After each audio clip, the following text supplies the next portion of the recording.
I read this morning they shut down Italy.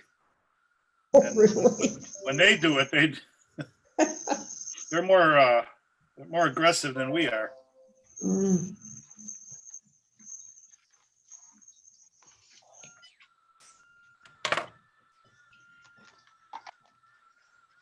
Oh well.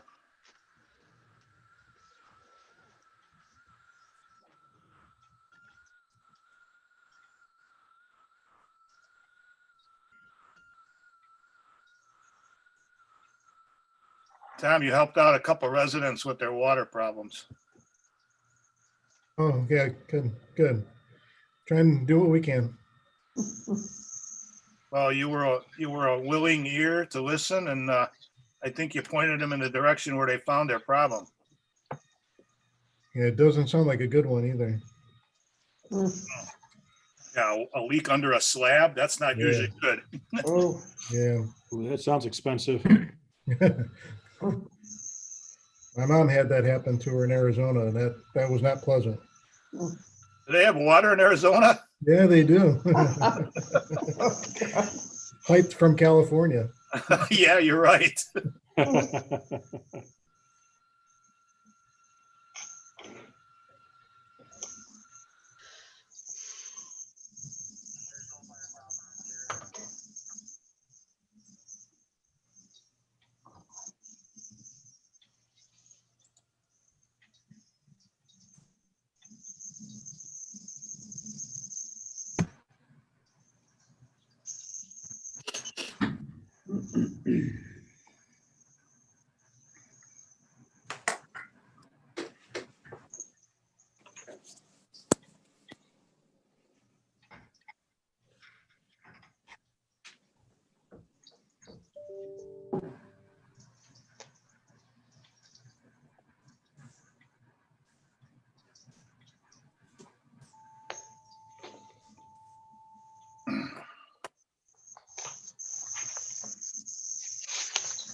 Good evening, everybody.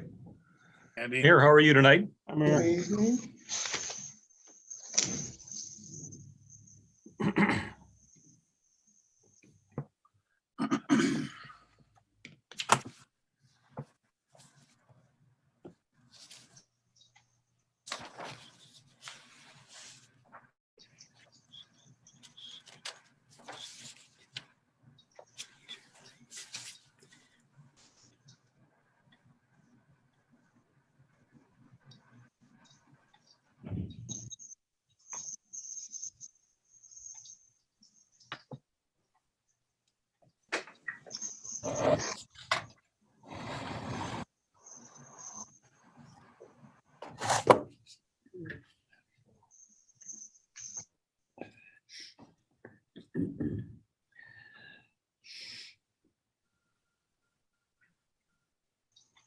I have a clerk. I got everybody here. Let's call the meeting to order. It is 5:30. Let's rise for the Pledge of Allegiance if we could.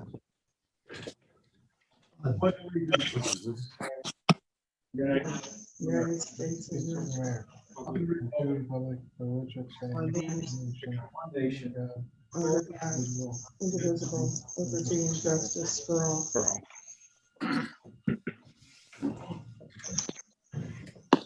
And clerk, can I have a roll call, please? Yes, sir. Trustee Maglio. Aye. Mayor Trustee, Maglio is here. Trustee Berkshire. Here. Trustee Domke. here. Trustee Poleski. Here. Trustee Sarno. Here. Trustee Trejo. Here. Quorum. All right. And then can I have a motion for the presentation of tonight's agenda? So moved. I'll second that, Lee. All righty. And Madam Clerk, can I have a roll call, please? Trustee Trejo. Aye. Trustee Domke. All right. Trustee Berkshire. Yes. Trustee Sarno. Aye. Trustee Poleski. Aye. Motion's carried. Okay, this evening's meeting is being done virtually, and it will be viewed on this village's YouTube. Madam Clerk, today is the time for public comments. Now is the time. Do we have any public comments this evening? Yes, we do. We have two comments for tonight's meeting. The first one is from a resident who would like the board to know about the condition of a sidewalk located behind the property of 1360 West Lake Street, which is at the corner of Gary Avenue. The resident tripped on the sidewalk and contacted the property owner in September, which is not the village, and the property management company about the condition of the sidewalk and asked that they repair it.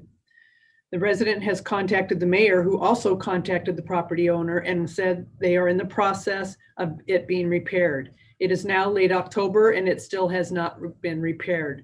I am asking that the village further assist in getting the sidewalk repaired.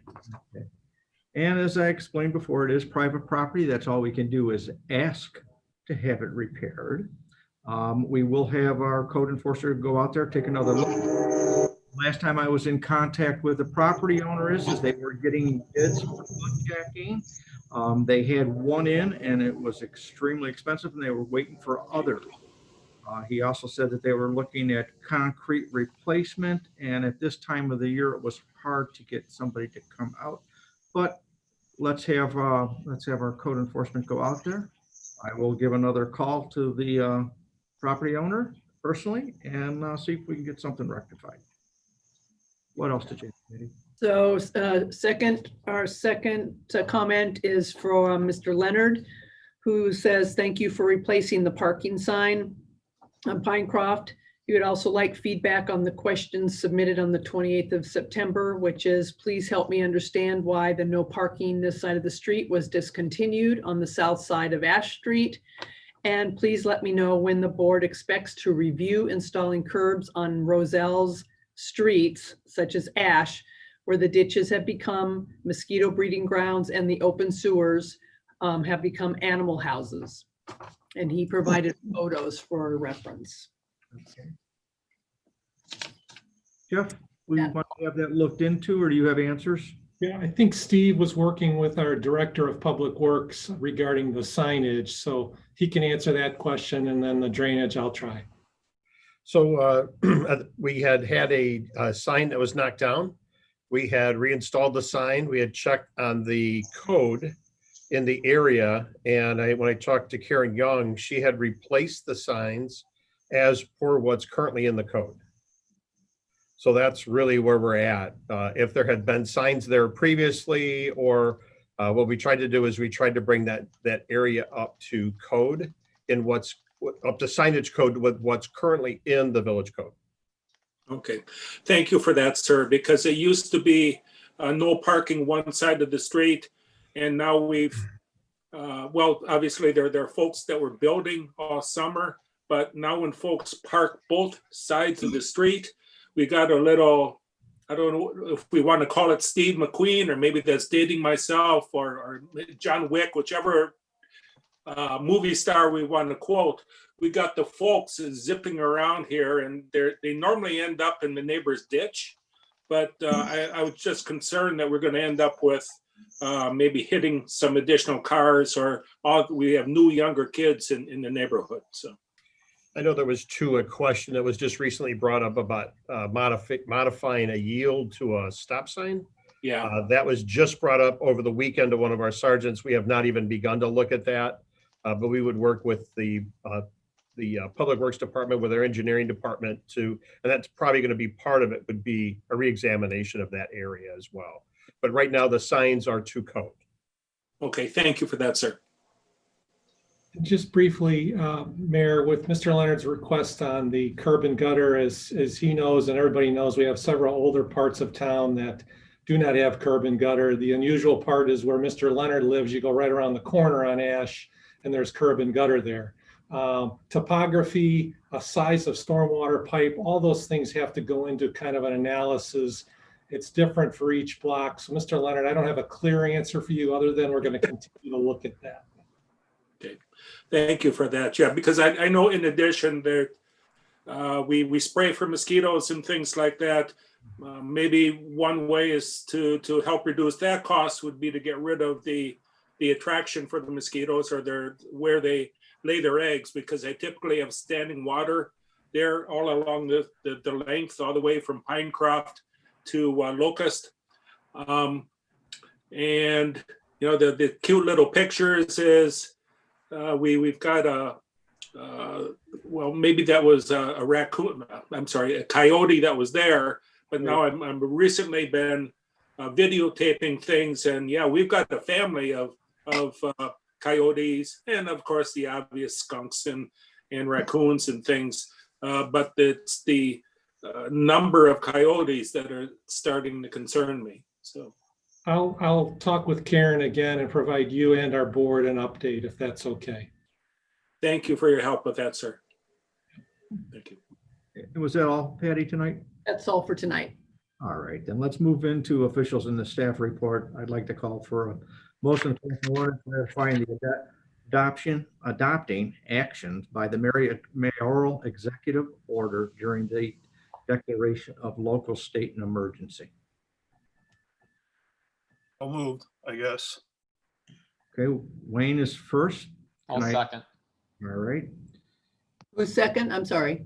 I did. David, David. any discussion? Can I have a roll call, please? Trustee Domke, aye. trustee Poleski, Aye. trustee Sarno, Aye. trustee Berkshire, Yes. and trustee Trejo. Motion is carried. I'd also like to ask with the concurrence of the board to, in the vacant position of the chamber liaison, to appoint Mr. Trustee Domke to that position. Can I have a motion? So moved. And I need a second. I Yeah. can't hear Lee's not on audio. Lee, are you participating? Muted. Oh, sorry, second. All right. Madam Clerk, can I have a roll call? Trustee Poleski, Aye. trustee Trejo, Aye. trustee Berkshire, Yes. trustee Domke. Do I have to abstain? I think I should abstain. It's fine. Okay, and trustee Sarno. Aye. And my motion is carried. Okay, and then also I'd like to appoint Lee Trejo to the Finance Committee with concurrence of the village board in the absence of our latest resignation. So moved. So moved. Okay, who's second? Bruce I'll, Berkshire, Okay. Madam Clerk, can I have a roll call? trustee Domke, Aye. trustee Berkshire, yes. trustee Sarno, Aye. trustee Poleski, Aye. and trustee Trejo. Dane. Okay, my motion is carried. Gentlemen, congratulations, and I know you'll do proud in those positions. Okay, that's all I have this evening. Moving right along, any village trustee has a report this evening? Okay. Village clerk, No report. village attorney. Got a couple of items tonight, Mayor. Agenda item 9A, the agreement with GovTemps. Staff is requesting that the final contract be made subject to village attorney approval. There were a couple of items that were suggested to GovTemps on Friday. We've got finalization from Irma on some questions we asked them about the insurance and the indemnification. And that's the reason we're asking for that. We're going to take that additional information and finalize it into the document. And agenda item 11A, which is the amendment to the building code. When I went through it again today, I found that there was some language that could be modified. Doesn't change the substance of it at all. All I'm doing is I'm moving some phrases around in section 1 and in section 2 to make it easier for the codifier to understand. I have nothing further other than those two items, Mayor. All righty. Village administrator. Yep, just briefly, Andy, it's budget time. Staff is putting the finishing touches on the fiscal year 2021 proposed budget. Our budget meetings are scheduled for virtual on November 9th and November 23rd, beginning at 5:30. We'll probably post the budget both for our trustees and our community tomorrow or the next day on Wednesday. As has been the case in the past several years, my staff and I, we've met with trustees in advance of that. The week of November 2nd, which would be next week, I'd like the opportunity to meet with the Finance Planning Committee and then other trustees on a single or two basis. So if you could let me know in the next day or two, if you have some availability the following week, we could do that through Zoom. I'd like to spend an hour with trustees in advance of those meetings, reviewing the budget and therefore. So thank you, Andy. All right, and that will be, just for public clarification, it'll be the finance board you're going to spend, and any other trustees will be done 2 at a time. for the Yes. Okay, no problem. Chamber of Commerce Liaison. Wayne, you have anything to report? Well, I do have a couple of things, Mr. Mayor. Number one is I do look forward to discussing with you the things that you would like to see as a village from the chamber. So that will be, I look forward to that. I also wanted to say that the business after hours that was going to happen on Wednesday has been postponed due to the tier 1 change of the pandemic rules and regulations for suburban Cook County. So Rosario's Pizza will not be hosting that, but they do look forward to hosting another business after hours in the future. And the author, the accountant of Roselle, one of the accountants that has a business in Roselle, Edward Izzy, is also a great fiction writer, and he's authored many books. He was to be the keynote speaker at the event, but again, being postponed, he also looks forward to having that opportunity again in the future. Well, we will wait to hear that date. Okay, anything else, Wayne? No, that's it, Mr. Mayor. Thank you, trustee Domke. Treasurer's report. Tom. Thank you. Thank you, Mayor. And good evening. In your packet tonight is the September Treasurer's Report. The general fund collected $2,666,000 in revenue in September, with the bulk of that coming from DuPage County property taxes. We are through 75% of the year through September 30th, and we have collected 79% of budgeted revenues. Page 2 of your report, page 2 of my report, displays the monthly budget versus actual results for selected revenues. Many of the revenues you see are below expectations due to the coronavirus and the effect of the pandemic on the economy. But again, as I've been talking about throughout this period, they're not as down as we had expected or anticipated. Of course, the news today and last week with DuPage County, their mitigation efforts, we'll see what that'll bring. Hopefully that'll be just a short time period, so we can see those bounce back. September also marked the return of video gaming tax revenue to the village, and the village received $19,787 in tax, pretty much starting again where we left off the last time we received revenue, which was the February-March timeframe. Pages 2 to 3 display the top 10 restaurants and eating establishment tax, and also video gaming tax by establishment, so you can get a good idea of where the money is coming from. General fund expenditures appear on page 4 of the report. And you can see in the chart that revenues exceed expenditures on September 30th by $1,838,000, mainly due again to the large collection of property taxes during the month, which we'll spend in October, November, and December. General fund expenditures by department are shown on page 6. And expenditures are down 1.9% compared to fiscal year 2019. Pages 7 to 8 is the water and sewer operating fund results. And moving further, we have the balance sheet and income tax report for the general fund and water sewer operating funds. And then starting on page 17, I display select revenues. Sales tax was down 12.7% compared to last year. Again, not as bad as we expected. Income tax was up 29.1%. Part of this, I do believe the state has cut the 5% of the revenue that they were holding back. We were getting that now. Also, some changes in the formulas and also just the results of income tax in the state.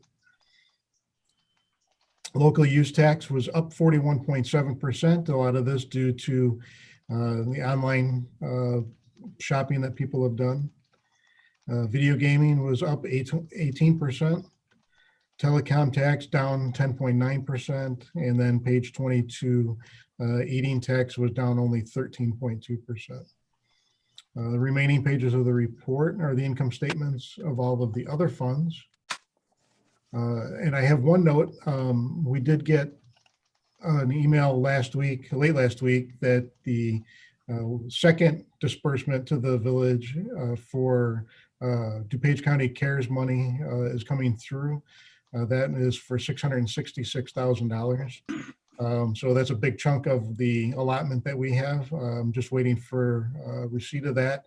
And then I'll send in the third of 4 requests that I'll do this year for that money. Still waiting for Cook County. I haven't heard from them yet, but I anticipate receiving that soon.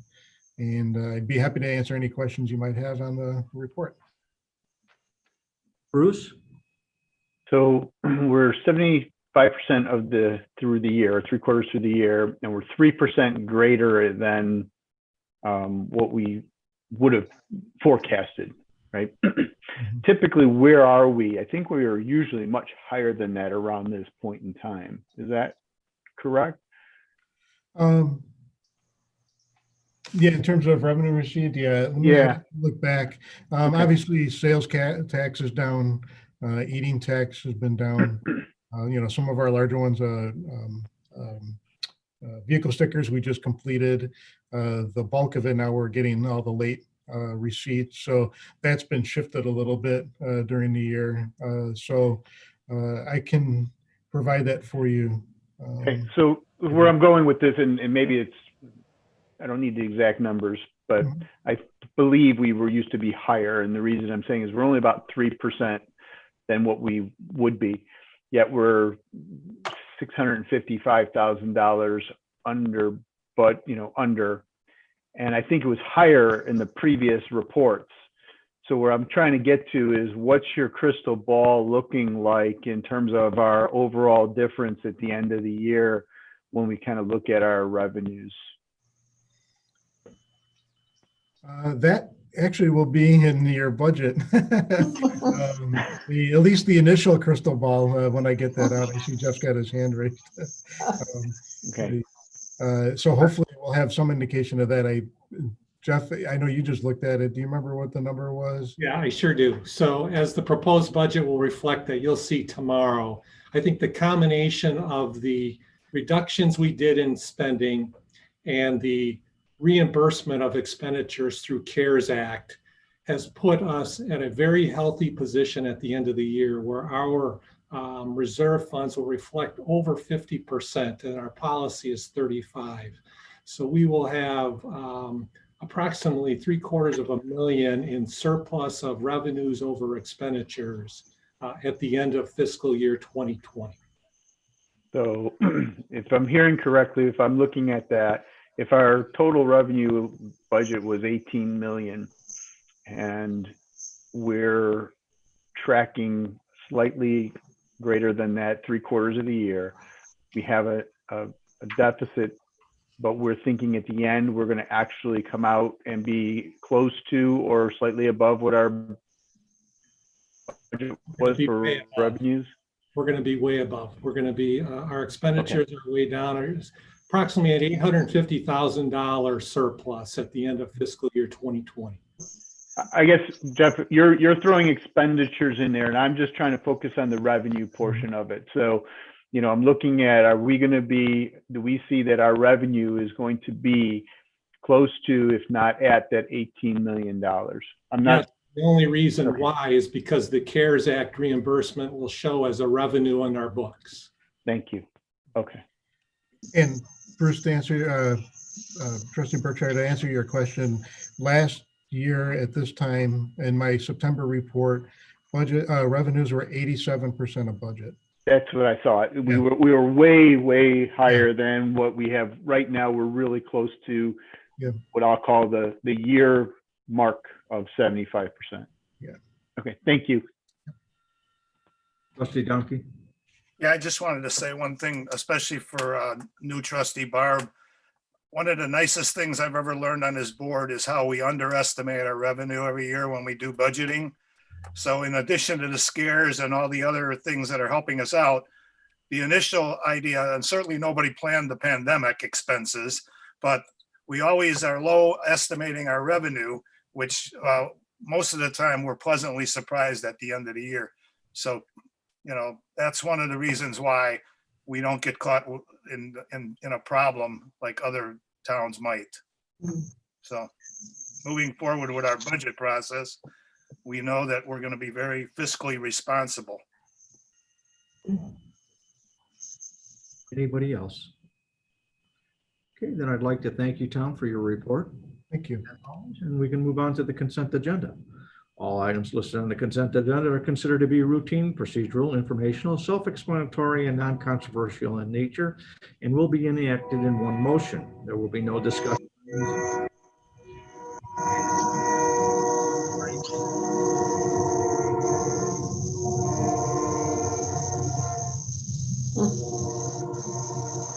Did that thing go through your office, Andy, or?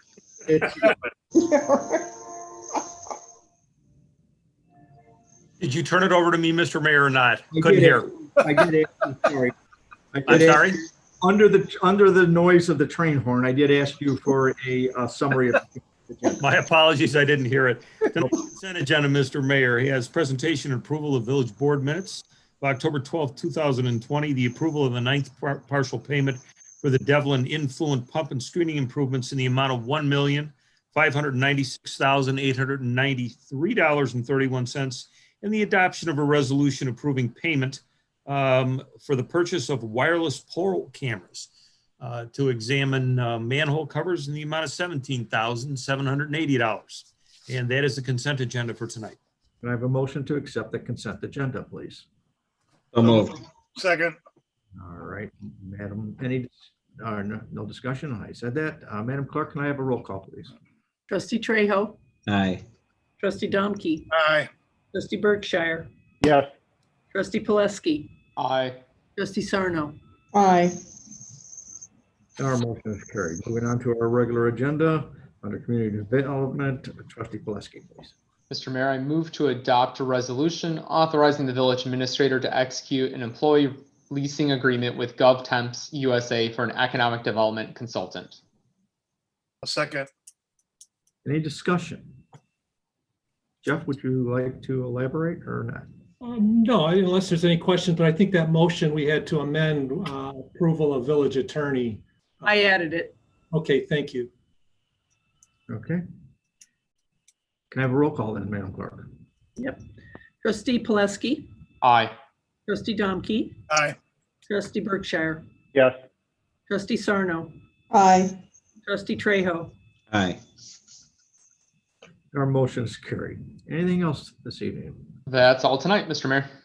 Trustee Sarno under administration, please. Thank you, Mr. Mayor. We have a motion to approve a payment in the amount of $19,655 to SB Friedman Development Advisors for professional services related to a contract approved by the village board on August 24th, 2020 for the firm to complete a preliminary financial feasibility analysis of the proposed Jairus Metro 19 redevelopment project.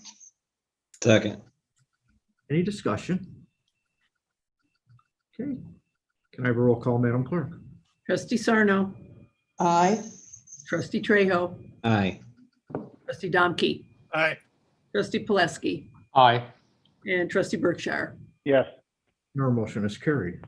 Okay, and a motion to approve a resolution authorizing the mayor to execute a contract between the Village of Roselle and SB Friedman Development Advisors for a not to exceed amount of $20,000 for additional professional services related to the proposed Jairus Metro 19 redevelopment project.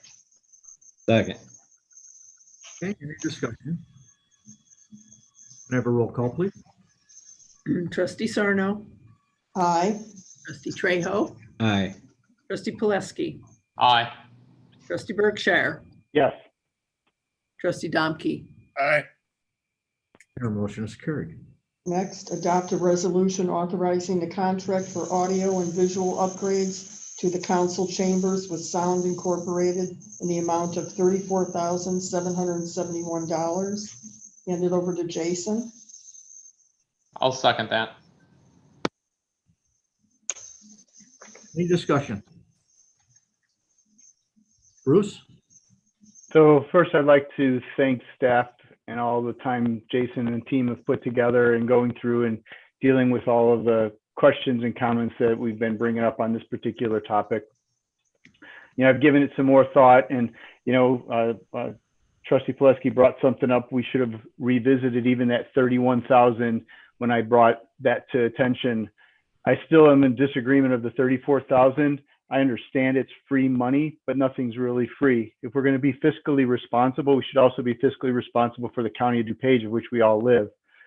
Secondly, as I looked at this and I read the fact about the procedure and such, I am very thankful that we're going to put something in place on that. And with that, knowing what's going to end up happening at the end of this discussion I'm having is the fact that we need to account for several actions of which happened while I was talking with residents and neighbors. Specifically, one of the trustees was misquoted and misunderstood regarding the short-term rental.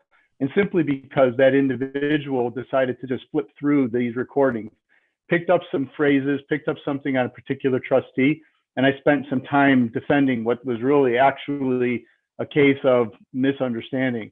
And at that point, I said, why didn't you just go back and look at the whole recording and that whole conversation of the topic? I didn't have the time. And similarly, many of the folks that I've talked with just want to listen to the existing comments in the beginning, just so they can hear what's going on. And then after that, don't have the time to go in and really understand what's going with it.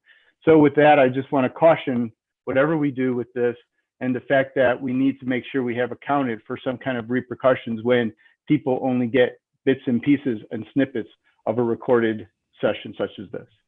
And with that, thank you for the allotted time. Is there anybody else?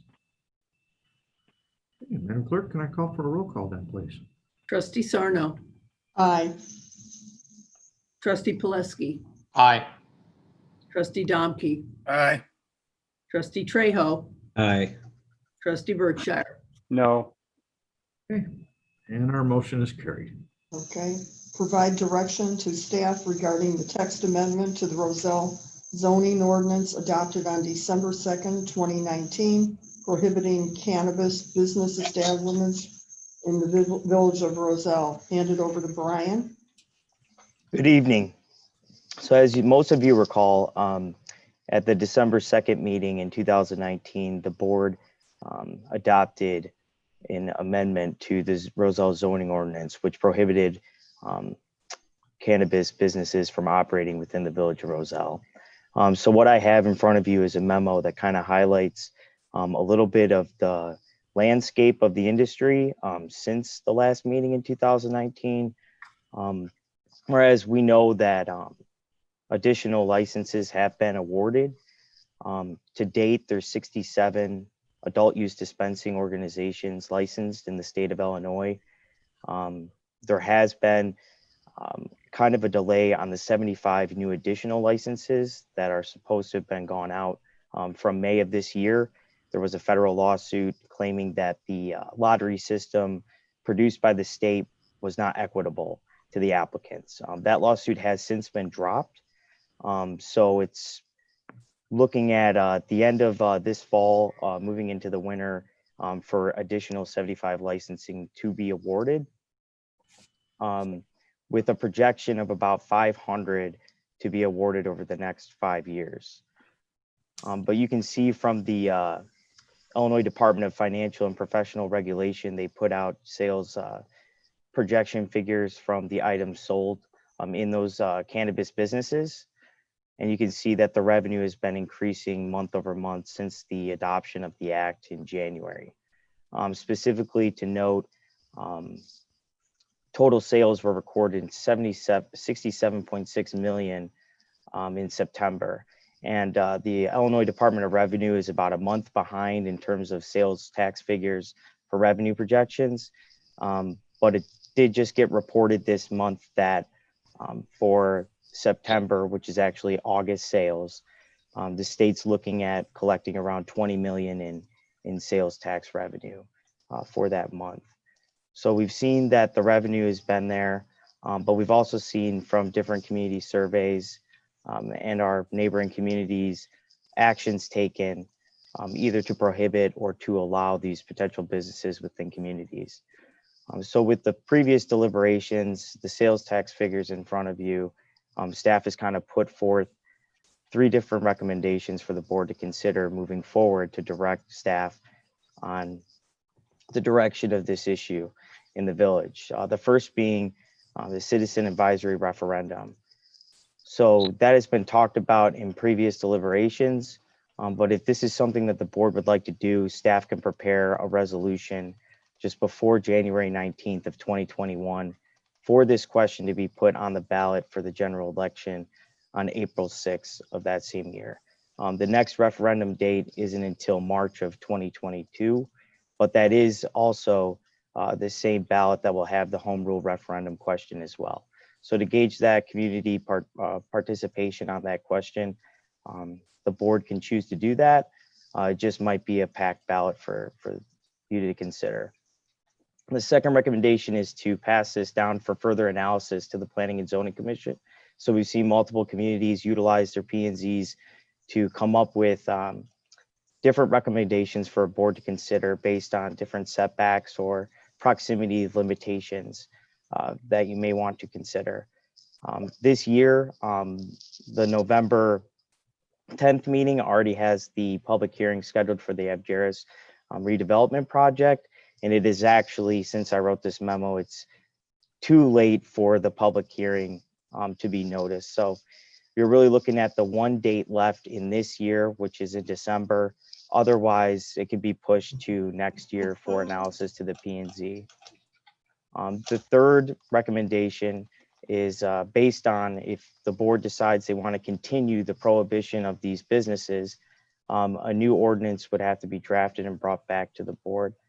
But there is that option of either extending the moratorium that's currently in place that expires on December 7th, or just enacting a new ordinance that strictly prohibits or allows these businesses. So based on those 3 recommendations and the landscape of the industry and the prior deliberations, we're looking for direction on what you would like us to do. Bruce, you're up there first. So I'm looking at this map, and if I remember our conversations last time, we were talking about, these types of business are going to want to be on high profile. They don't want to be buried in an industrial area. And looking at this map, we have maybe a half a mile of what I'll say usable space on Irving Park Road. Everything else is within the different colored circles. And then maybe another little, then maybe another little segment on Central, if you want to consider that a main thoroughfare. After that, it's all back in the industrial. Am I seeing this correct? Yes, and that zoning map reflects the same limitations that we currently have for adult use businesses. So just to put that into context. So really, there's not going to be an appetite, even if we go down any real path. I mean, the likelihood of us having anything here is going to be very low, simply because of the way the map is looking at, and with our hypothesis that they don't want to be buried inside of an industrial park someplace. They want to be, visible out on the street, like the vaping stores and the like. Is that kind of your assessment as well, Brian? Yes, unless there was some change to the proximity limitations that we currently have in place for adult use. That is correct. Okay, thank you. Hey, Trustee Poleski, you were next. I agree. That was my other thought process as well, that I know there's a lot of concern, but it really does look like there's a small spot on Irving Park Road near Roselle Road where there's the water, or the AT&T building, which no one can go into, where Itasca Bank is and where the condo is. The only thing that looked like an opportunity spot, but it looks like we would have to do some adjustment on recreational use, is the abandoned Marathon gas station. Looks like part of the property could qualify, but it looks like it's mostly covered by some of the other boundaries. That's really the only, what I would say is a blighted area where I would personally say like that wouldn't be a bad spot for them, wouldn't be a bad investment for us, knowing it's a gas station, so it needs some TLC if someone wanted to come in. Since we have no interest, as far as I know, at this time. The one question I had though was for Chief Herron. Have we had any incidences or anything that's happened from on the police side since the legalization is rolled out in the state and has impacted the police force at this time? We still continue to make arrests for unlawful possession and consumption of marijuana. Most of what we're seeing is the illegal substance and not the legal substance. But we have not seen anything drastically either way. The numbers are still there. The arrests or citations is what they are now, are still there. We have ramped up our enforcement. So we do have drug recognition experts, DREs. We have 2 of them currently. We're in line with 1 more coming up in training really soon, but there's been no statistical impact to the legalization of marijuana. Okay, thank you for that. Trustee Trejo. Yeah, just to piggyback on the comments, I mean, yeah, generally I don't see like a whole lot of areas. Obviously, there are some businesses, it looks like maybe Garden and Lake and Rodenberg that obviously are existing businesses now, but could be, you know, sold or whatnot in the future. To me, my opinion on this is that, you know, a business may want to operate on Central. I don't know if they would or not.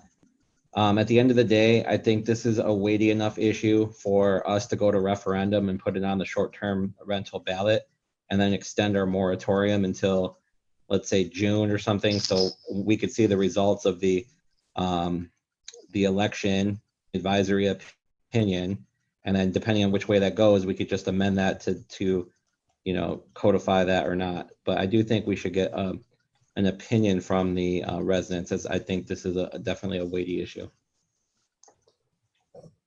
Anybody else? Trustee Donkey. So I had been totally against allowing marijuana in Roselle. But I do agree with Lee that, you know, if I was to vote yes on allowing a business to come into Roselle, I would want to know that the residents were backing that decision. Because, you know, us trustees will come and go, but the village will be left with this decision. So I wouldn't vote yes if I knew the village didn't want it. And I probably wouldn't vote no if I knew that the village would want it. So to Lee's point, this is one thing where I think the residents should get involved and tell us what they want us to do. We make a lot of decisions without residents' input, and those things we've been vested in to do. But this is one of those kind of cultural changes that I think would be better to leave it in the residents' hands and let us read what they tell us. This is data that we could use. So I would agree with Lee to go for a referendum, a non-binding advisory referendum in April. I've got 2 for referendum. David? I just had one quick follow-up question. Currently, we only allow medicinal cannabis sale dispensaries rather in the village, correct? We have no language regarding growing or like a production facility, correct? Because the one thing that strikes me is there's a lot of more industrial area that would qualify on the map. And if with it being more of a greenhouse type operation, that's a lot of water, those kinds of sources of revenue that wouldn't be necessarily as traditional as others. I'm just curious, that is not allowed. We only have a recreational dispensary on the books. Everything else is not permitted, correct?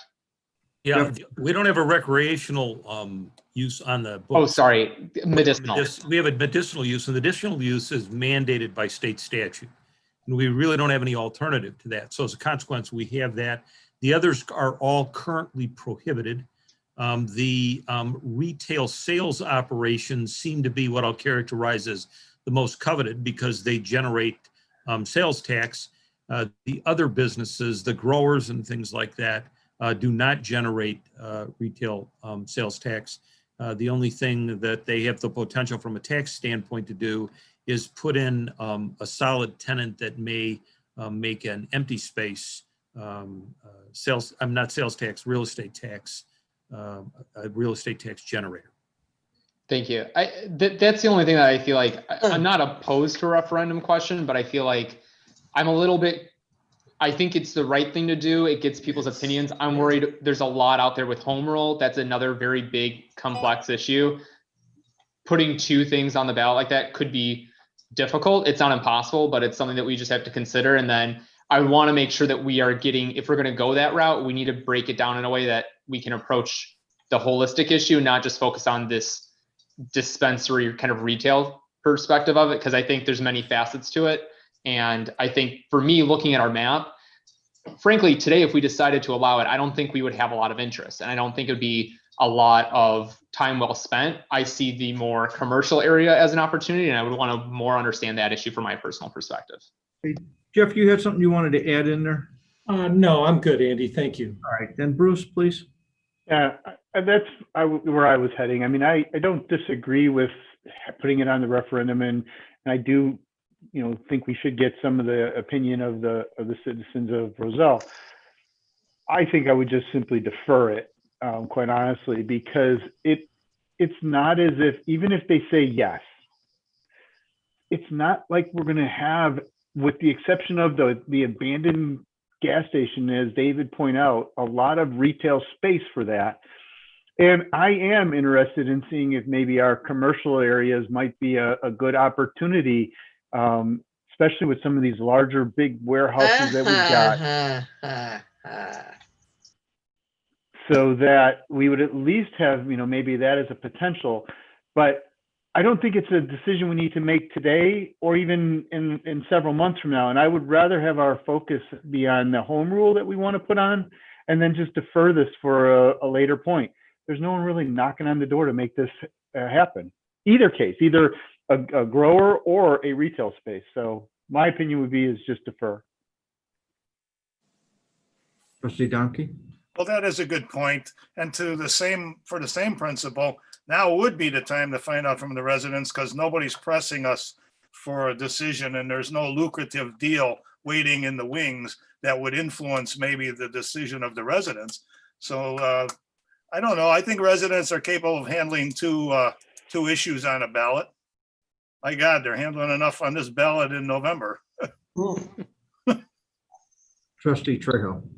Yeah, I just want to say too, to piggyback on Bruce's comment. I mean, I think we don't have people necessarily coming to us now, but potentially one of the reasons why they might not be is because we prohibit it. So I think, kind of to get table stakes in the ground, I think it's good to get resident feedback. And if they say no, then okay, that's one thing. If they say yes, then it's a whole nother thing to go to P&Z. And this map right now, it's the map that is laid out for adult businesses. Right. This could theoretically change too with the discussions that we have in the future. So I do like the map laid out as it is, but I do think we should get the citizens to vote on it, and then you could just put it to bed or not. The only other question I have too, because I know I've seen some comments floating around online, for clarity, even though we do ban the recreational sales of marijuana, we still get a share of the sales tax from the state of Illinois. Is that correct? Yes. Thank you. Okay. That's all I have. Trustee Sarno, do you have anything you'd like to add? I agree with Lee on that. I think we should maybe put them on the referendum in April next year. Okay. So if I'm counting right, then, okay, I have, please correct me if I'm wrong, guys, and ladies. I do have 3 that would like to see it on a referendum. And that would be Wayne, Lee, and Barb.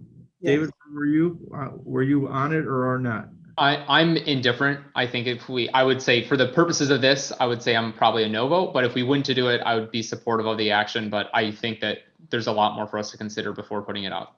I think we need a decision, yes or no. Yeah, Bruce, where were you? I would prefer to defer it from the April and put it on to. Okay, so you would like to. I would support it if it's there. And I think I'm with David. I think we don't need an answer tomorrow. Okay.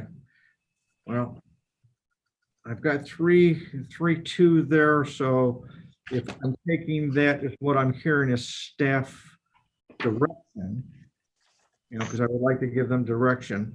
I would like to, I guess we're asking to see it on the referendum. Am I clear? Yep, my point of view. Jeff, please. We would, kind of like the home rule, we would bring back a resolution for the board to authorize placing it on the April 6, 2021 consolidated general election. Okay, That prior. You'll also, in that circumstance, unless you want simply to expire, is you're going to want to extend that by continuing the moratorium until that time. Otherwise, you leave this vacuum in there that, from a legal standpoint, is real confusing, and I don't want to spend the time to describe it to you right now, but it would leave the door open to an application with no way to defend the application. okay. Yeah, Happen before the citizens would be able to voice their concerns. I agree. That's why I was saying to extend the current moratorium to like the end of May or whatever. And we could always flex that and change it, get rid of it depending on. You the can outcome. always do it. Yeah. You can always do it. So in any event, it's a two-step process. It can be done at the same time. Okay, so what I'm understanding, our direction to staff is, 1, we're extending the moratorium. 2, we're looking to place it on the referendum to get the citizens' opinion. Yep, Yeah. I'm aligned. Anybody object to that? No objection, but just one request in the interest of trying to make it unanimous when the time it comes up for vote. Could we just see some options as far as language broadening it out as well as keeping it specific to retail, to also including growing? I think I'd just like to see that from that perspective. It might help me understand it better to vote when the time comes. Jeff, please. Andy, I think further discussion on what that question is can be brought back to the board. So it's one thing to extend the moratorium. We can do that immediately, but I Okay. think we have until January 19th or January 22nd. I can't remember. So I think further discussion with the board on what that question would look like would be pertinent. And in my interest also, Jeff, would be, and what the benefits to the growing are and stuff along with it, that what the village would reap from it is what I'm trying to ask. Bruce, you were up. Yeah, so I guess again, piggybacking on David, so we're going to end up looking at voting to put it on there, but the actual questions we can deal with at a later point, and maybe we might want to consider, or do we have to deal with the questions at the same time?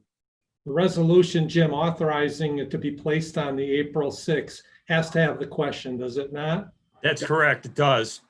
Okay, so perhaps we may want to consider then questions, because one that says, do we want to deal with retail, and another as a business, a legitimate business for growers and the like in some of our commercial area, because I think, at least my opinion, and perhaps maybe David as well, is we're interested in the growing part, not so much the retail part. Lee? Yeah, I was going to actually reiterate what Bruce just said. I think it could be questions to ask about retail versus growing. So I think that's a good call out. If we ask everything in one question, we don't really necessarily know the exact parameters in terms of the feedback from the village. And, just obviously, like we said, this is an advisory opinion. So the final vote comes to us, but, it is good and helpful to get that citizen feedback on some of these bigger issues. Okay. Wayne? Hey, Jeff, what is the date that we would have to have this finished to make the, January 19th. So we've got a couple of opportunities to visit with the board that question, do a little more research from staff on those questions. But we'll bring back the moratorium sooner than December 7th. So the board can extend that to the date it had said earlier in this meeting. thank you, Jeff. All right, staff, we have enough direction now. Jim, do you need a motion or anything on that? No, Okay, no, we don't. thank you. Staff has direction, Jeff, I think. All right. Is there anything else under administration, Barbara? Are we doing, pass an ordinance amending the village building code of Roselle, DuPage, and Cook Counties, Illinois? A second. That's under And fire. that with the fire. with That's village fire. attorney's technical This is- direction. Wait, that's So that's all you guys. Hold my second. That's all you have this evening. That's it. Thank you, Mr. Mayor. Under fire, I'd like to ask for a motion to pass an ordinance amending the village building code of Roselle, DuPage, Cook County, and Illinois. I will second that. No, I need a first. I'll So first moved. that. Lee got first, I got second. All right. Okay, any discussion? Oh, what was I gonna ask? I was gonna ask something about that. Oh, yes, sorry, I do have a question. So I do understand upgrading the building codes to reflect the different building procedures that are going through the building industry nowadays and making Roselle more of an attractive community for builders.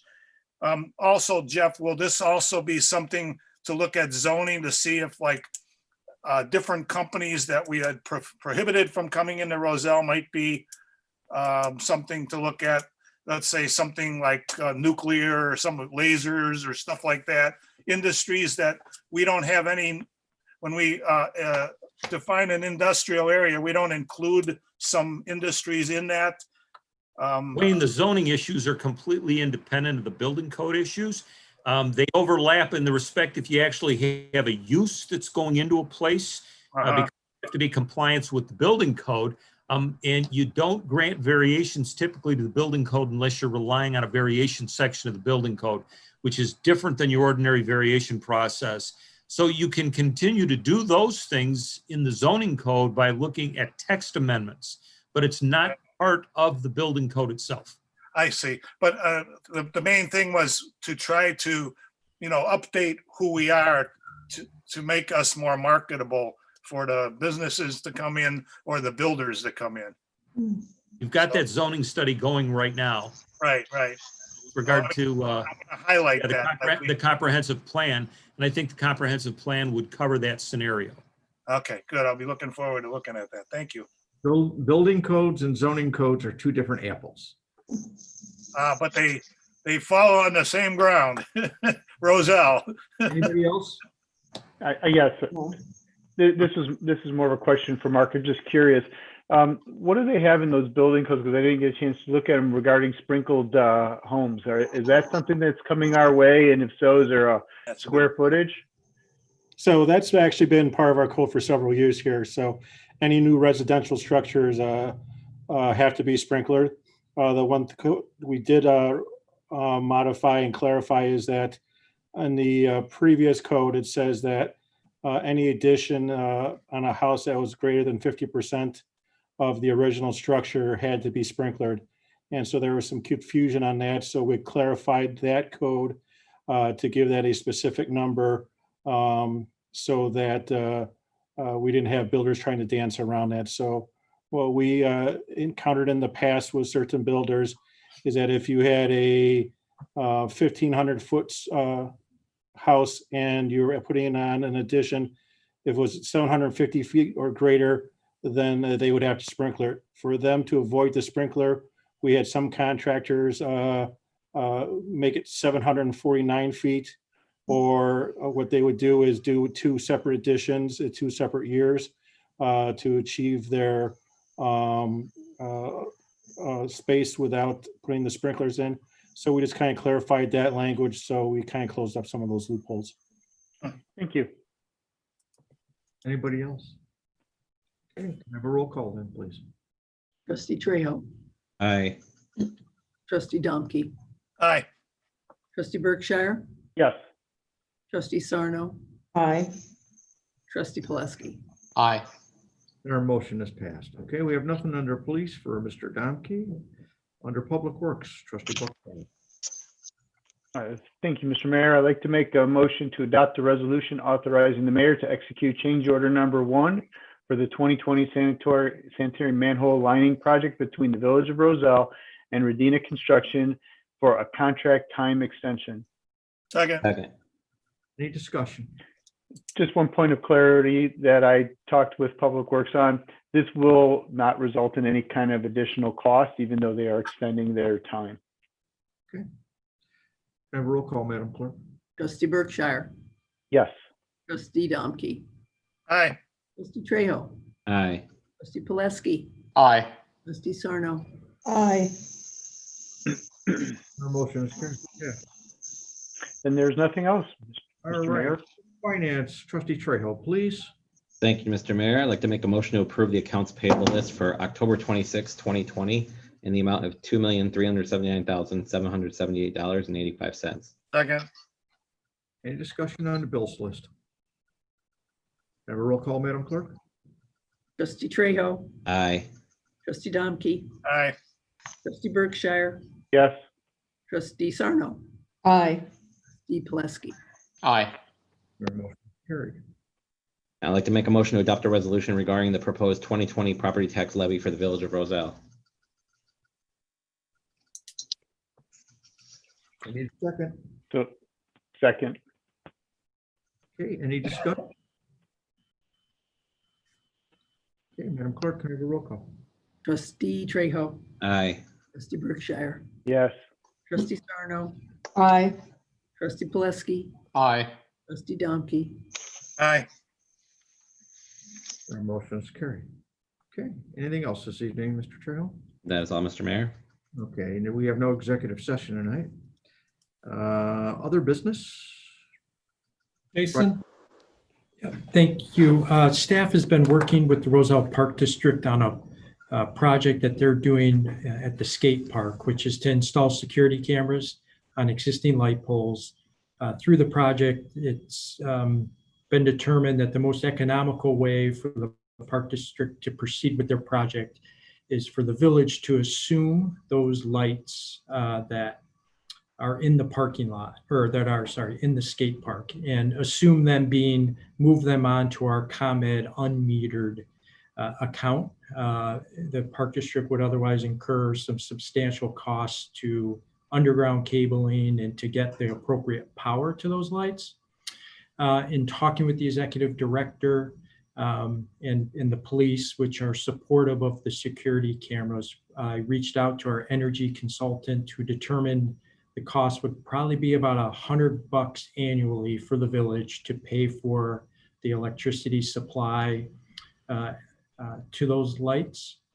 In talking with the executive director, we felt that we could consider amending the existing IGA between the village and the park district, providing police services to incorporate some language that explains this relationship, and that the village would assume those lights. We would pay for electricity only, and that the park district would be responsible for any and all other maintenance, repair of the security system, as well as provide access to the police department real time to the video feed in those cameras, since they are the park district police department through the IGA. And just wanted to see if that was something the board would be desirous of supporting, and then we would bring back an IGA amendment for the board to consider. Questions? Lee? The only question I have is there the ability, whether or not the park district pays for it or not, and do we even have existing cameras that, you know, look at the parking lot there, like the Maple parking lot?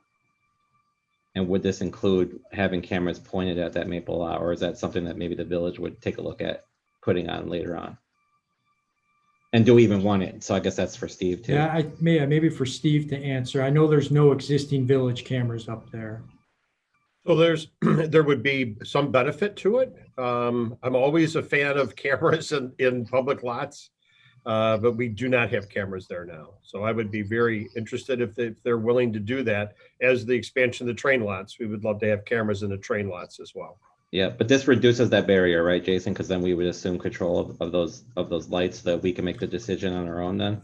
No, we If- wouldn't assume control. We would just assume the electricity bill, and would Got it. still have the park district assume any and all responsibility for the poles, for maintenance, repair, the stuff on it. We have lights in our existing, in our Maple lot that we could certainly take a look at, evaluating placement of cameras there. That might be, could be a good location for them, given they're in the middle of the lot up there. Yeah, I would say, maybe if we just add that language to the IGA, just giving us the option to put a village, camera there, That way, just we don't have to come back and modify it later. Just our option if we want to do it or not, basically. Bruce, did you have a question there? That's where I was going to kind of go, was it would be good maybe to put them up there, but if we can get the park districts, if they're working out, if there's a deal that we can maybe piggyback off of whomever they're using to supply. And if that's the case, it'd be interesting to see if we were to put some cameras up there, and, you know, it's a one-time group coming up, it might be cost effective. So I'd like to kind of just entertain that. Wayne?